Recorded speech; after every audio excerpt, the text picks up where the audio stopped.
Bonjour Jean-David. Bonjour Anan. Hello, John David. Bonjour Robert. Thank you very much for joining us another Wednesday.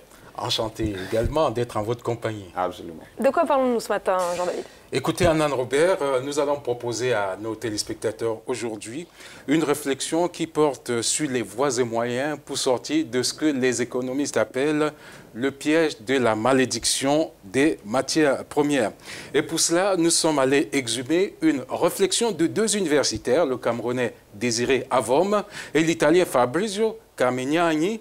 Eh bien, il y a de cela 12 ans, ces deux économistes publiaient dans la revue d'économie du développement une étude plus que d'actualité de nos jours. Elle était intitulée « L'Afrique centrale peut-elle éviter le piège de la malédiction des produits de base ?» Eh bien, c'est plus que prémonitoire tout ça.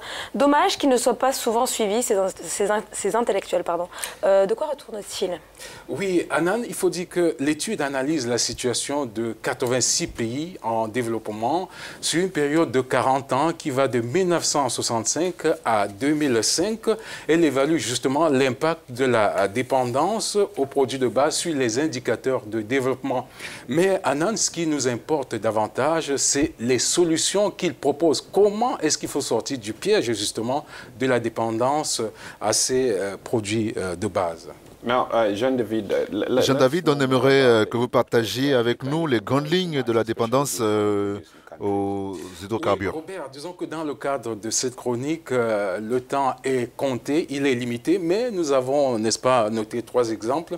Eh bien, ces pays qui dépendent des matières premières, du pétrole particulièrement, on a noté, d'après cette étude, eh bien, que ces pays sont extrêmement vulnérables au choc extérieur. Et cela impacte fortement leur structure macroéconomique, ce qui décourage les investissements et à la longue, cela impacte également leur croissance. Eh bien, le deuxième effet, vous êtes ici à Pointe-Noire, vous l'expérimentez, c'est que cela renchérit davantage la vie au quotidien, notamment sur les secteurs non marchands comme l'éducation ou bien la santé.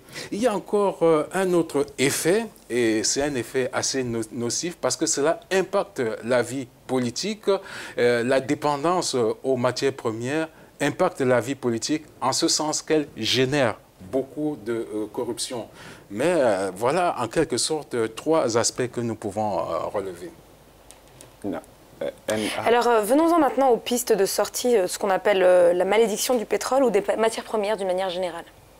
Oui, disons que les auteurs ont suggéré, n'est-ce pas, quelques pistes de sortie de crise. Ils ont insisté sur la nécessité, vraiment l'indispensable diversification de l'économie en identifiant les secteurs porteurs de croissance sur lesquels il va falloir investir pour pouvoir plus tard, n'est-ce pas, renforcer le secteur tertiaire. Par exemple, les nouvelles technologies, par exemple le transport, par exemple le tourisme.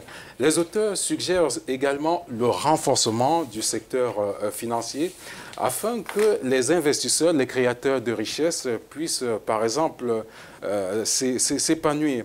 Il y a un autre aspect, c'est l'assainissement du climat des affaires, parce qu'on a constaté que beaucoup de fonctionnaires faisaient la concurrence aux hommes d'affaires.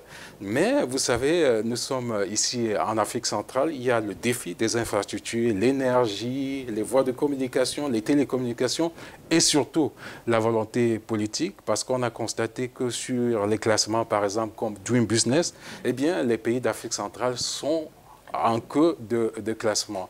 Donc voilà tout ce que nous avons proposé pour vous aujourd'hui dans cette rubrique business. Comment sortir du piège de la dépendance des matières premières, surtout pour les pays d'Afrique centrale. Je suis Jean-David Miamblé.